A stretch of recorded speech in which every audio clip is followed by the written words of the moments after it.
This is Somnia Stellarum, back for another episode of Stellarum KSP. So last time I did a quick trip over to those grasslands over there. Got a little bit of science, so I'm going to go spend some of that. Let's go in here.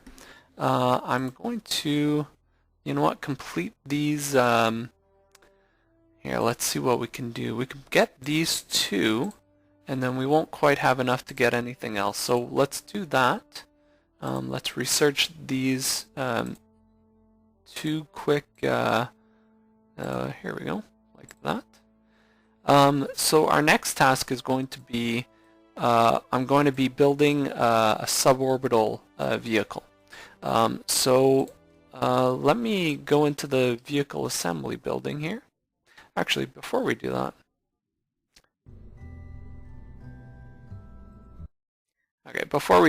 I'm just going to head over to the the mission control center. I just want to see if there's anything else. So I've got orbit Kerbal. I've still got a few days to do that, so I think I'm going to try to escape the atmosphere first, and then I'll pick up orbit Kerbal. There might be some more contracts at that point that I'll be able to pick up. But I've got 5 days to get that, and there's no rush on that right now. So let's go back here.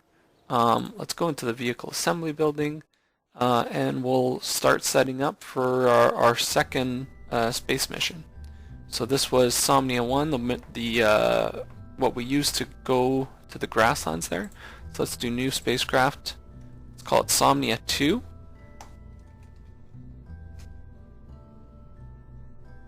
Okay. Let's start with the Mark 1. We're going to add, let's see, we're going to add just a regular parachute. I don't think I'm going to bring a science pod with me. I might bring a couple of goo canisters. Yeah, that sounds like a good idea. So let's do this. We want to put them fairly high up, just to make sure that they don't destabilize us. I think that'll work. I'm gonna add, yeah, I think that's enough science. We don't need the Communitron, we don't need any of like the Science Junior. This would be kind of nice to have, but I'm sure we'll be able to find a chance to get that some other time. And I think that's pretty much all we're gonna need. So next part is gonna be getting a stack decoupler. And now we can look at our fuel tanks. We'll add, you know what, I think I'm going to add, I'm probably going to do this as a 2-stage rocket. So I'm going to add just a small stage at the top. It'll give us a fair amount of delta V. It's almost a kilometer/second of delta V. To get up into orbit, we're going to need about 4.5 or so. Depending on how efficient I end up. But that should be good enough to get us suborbital. And we'll go ahead and add another 3 stages, I'd say, maybe on the bottom. Our 3 fuel tanks. We'll see what our thrust to weight is. Our thrust to weight on that one is very, very good. So we might have to even throttle that back a bit. This one's still pretty good.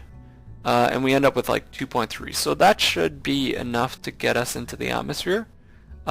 This stage, I don't think I'm going to limit my thrust on that stage, but I am going to limit my thrust on this one. So if we bring it down to like maybe a thrust weight of 38.5, that sounds about right. Okay, so that should be enough to get us into orbit.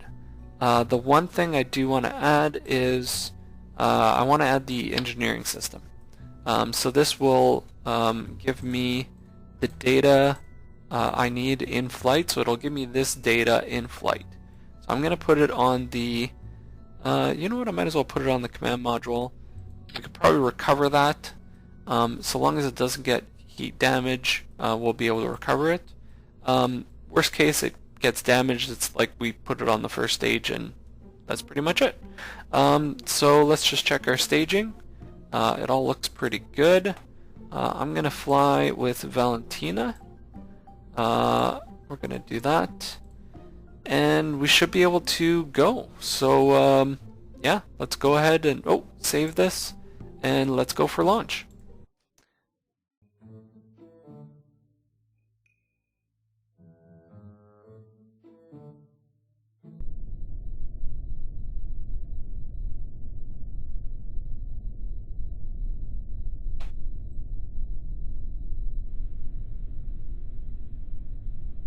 Okay, so let's turn on our SAS control here. And I guess we can clear some of these contracts before we start, just to make sure we're in the clear, sort of thing. I'm going to turn the experiments on, and I'm probably just going to do a crew report from space. The goo I can do from high atmosphere. I think I got a low atmosphere, low flying goo container science, so I'll be able to do that. The crew report I really want to get from space, and I want to get another goo container from space. So let's, I think we can leave this on just to track what we're using, and I think we're good to go. So let's just head off. Let's make sure we're up to max thrust. We'll probably throttle back as we speed up. I don't want to go too fast, but it should be good. Okay, let's go.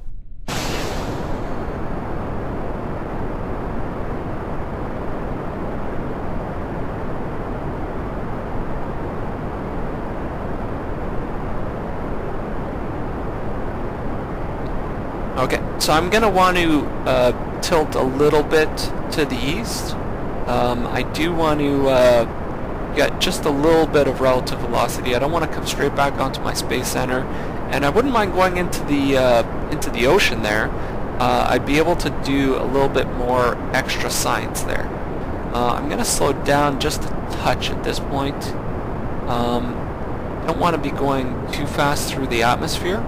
I'd rather save the fuel for when I'm higher up and there's less drag, and especially since when you're over 300 meters a second, you really start getting a lot of atmospheric effects. So I like to keep my speed underneath that. Even if I'm going down slightly in speed, it's not a big deal. I'd rather stay under 300, get above 10 kilometers, and then really start accelerating at that point.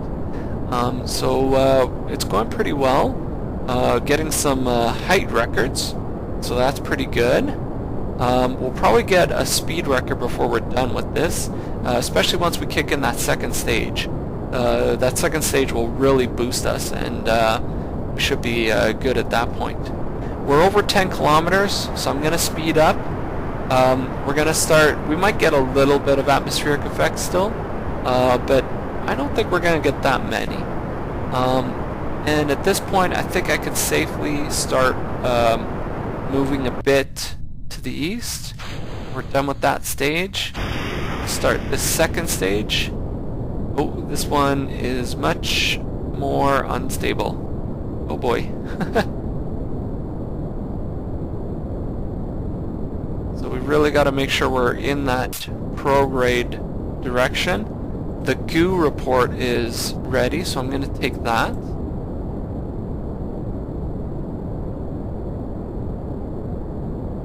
Time to apoapsis is 1 minute.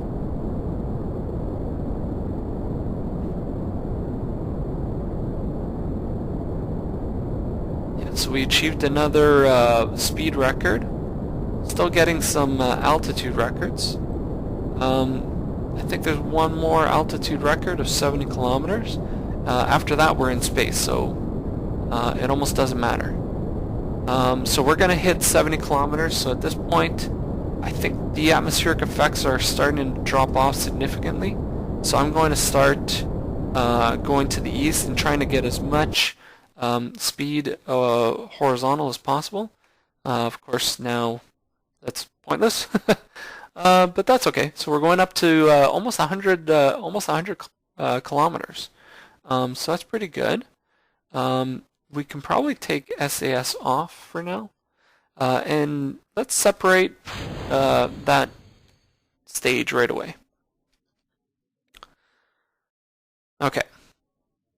So now we're pretty much just waiting until we get into orbit, or into space, I should say. We're not quite in orbit. Once we get into orbit, I said that again.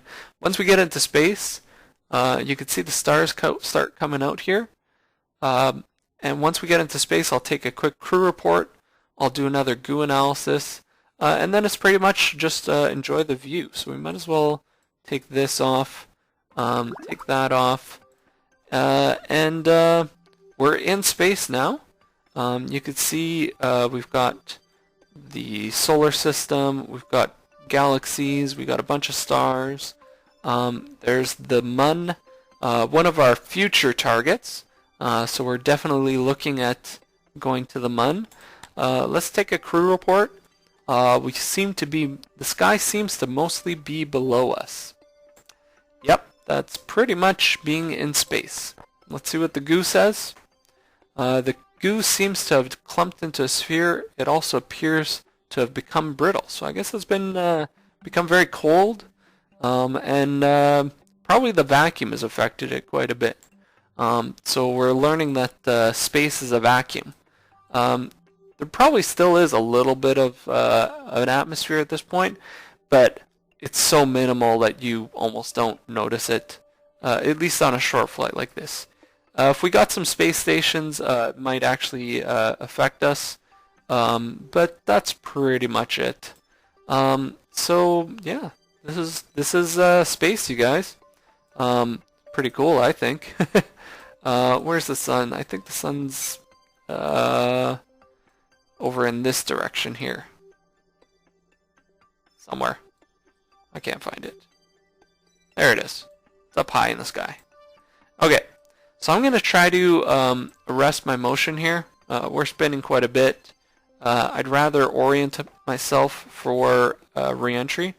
So let's just take a quick look at our map here. We're not going all that far over. We're going to be in the ocean, so that's pretty good. But we're going to be coming in fairly soon, so I can basically orient myself straight down. So let's just wait for us to completely turn around here.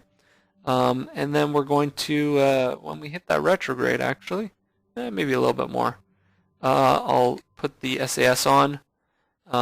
And I'm actually going to orient the capsule the other way.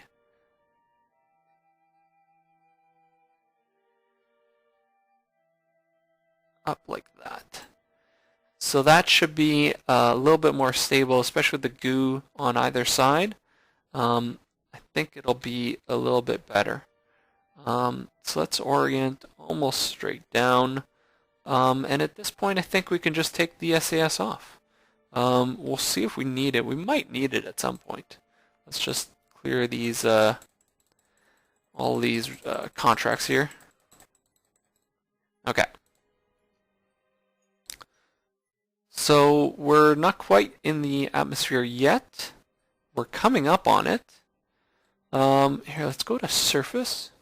So our vertical speed is 540 and it's accelerating fast. So we're probably going to get up into the 700-800 meters a second range maybe before the atmosphere starts slowing us down and we end up sort of coming back to Earth a lot more stable and controlled. So we'll see how this goes.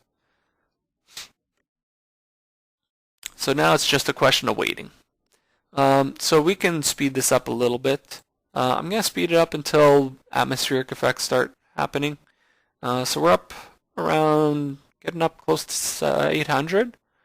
We're still pretty high up. I don't think we'll really get atmospheric effects until we're down near the 40 to 30 kilometer range. So I guess we're going to be a little bit higher than 800 meters a second.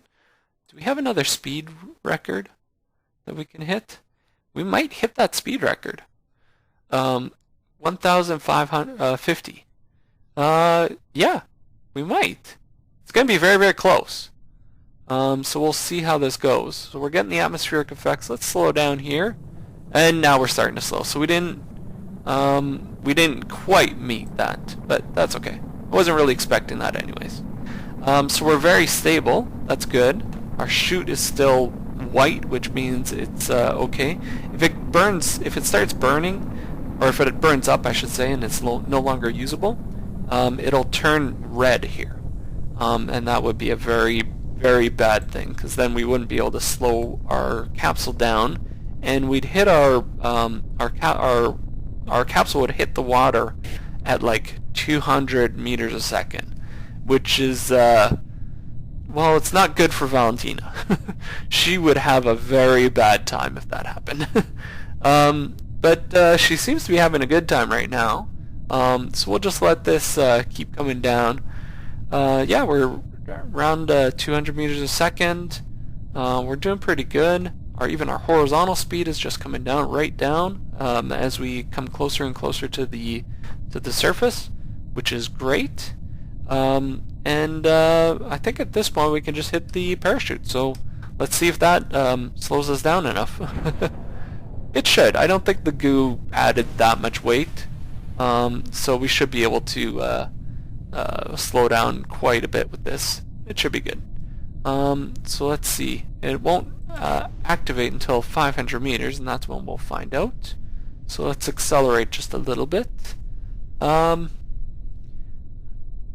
there. And there we go. So we've fully deployed our chutes. We're down below 10 meters a second to 5 or 6 almost. Closer to 5. So we're 5 meters a second. That's good. So we're going to survive this one. We can just accelerate right down to landing. I don't think that causes any problems. Maybe some older versions might have. But I haven't had any trouble with that, so I'm fine with just accelerating like that. And touchdown. We're in the water. Yay! Okay, so we're probably going to tip over here. Oh, I want to tip this way. Yeah.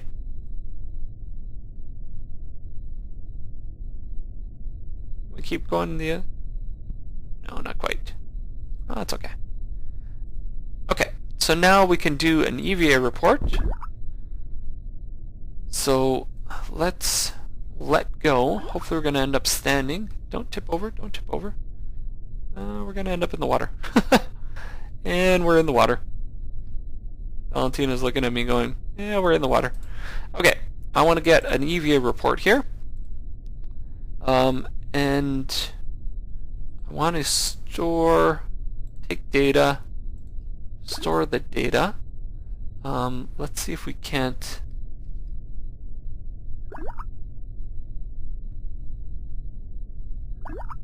grab on. Perfect.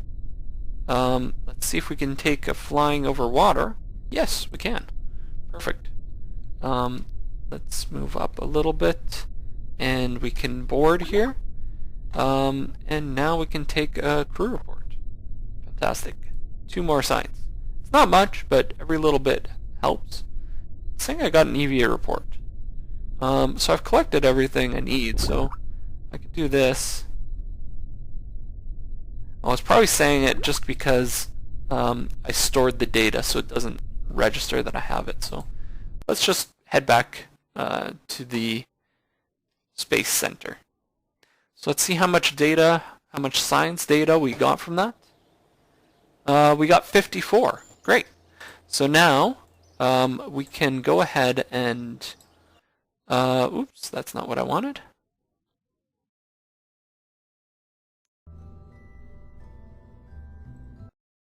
Okay, what we're going to do next, I'm going to get the parts I need for a car. So if we go into the Research Center, if we select this aviation, we get a bunch of wheels. And those are really important. What we can do with that is actually make a steerable car that we can go and do a whole bunch of science around the flight center. So let's get out of here. just check our, quickly check this. We're going to want to take anything that's not in flight. But there's nothing there yet. So, okay. What we're going to do is go over here.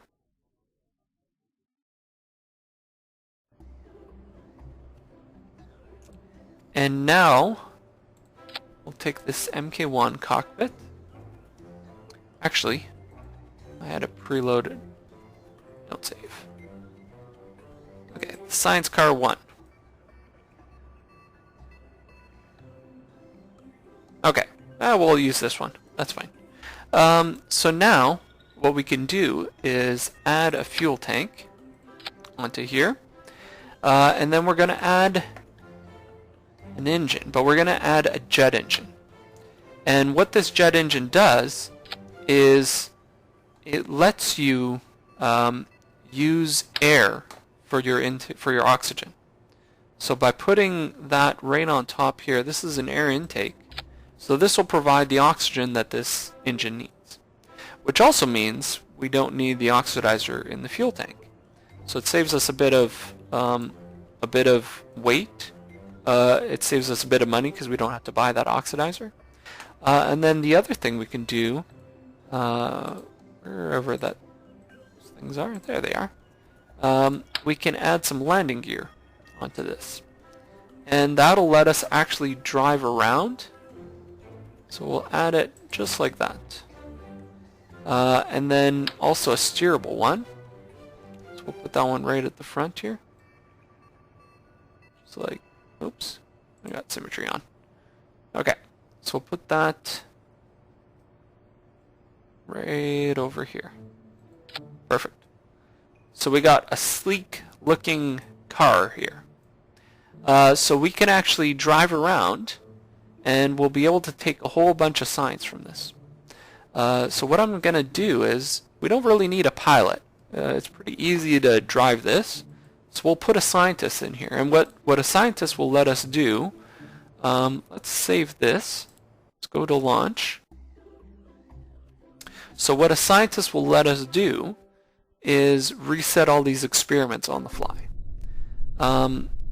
So let's just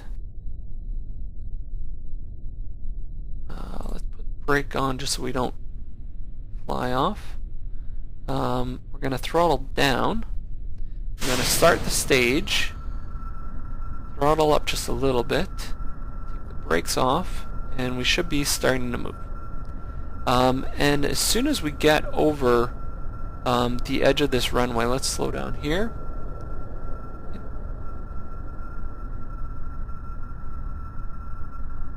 Let's hit brake, like that. So as soon as we get off the runway, all these science reports become available. So let's do some science here. Material study. Into goo observation, just like that. Keep all the data, and then here we're going to do an EVA with our scientist.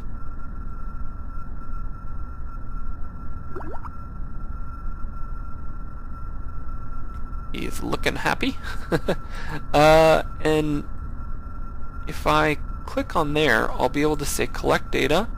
Yes, remove the data, and now I can restore the experiment. Just like that.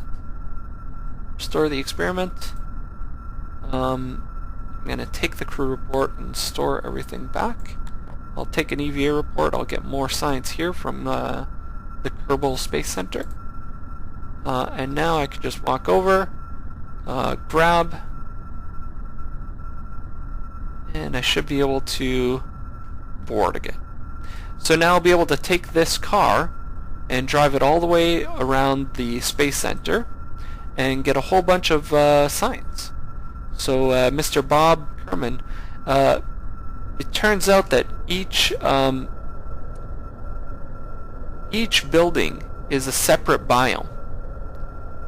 So by driving to each building, I get a whole bunch more science from each building.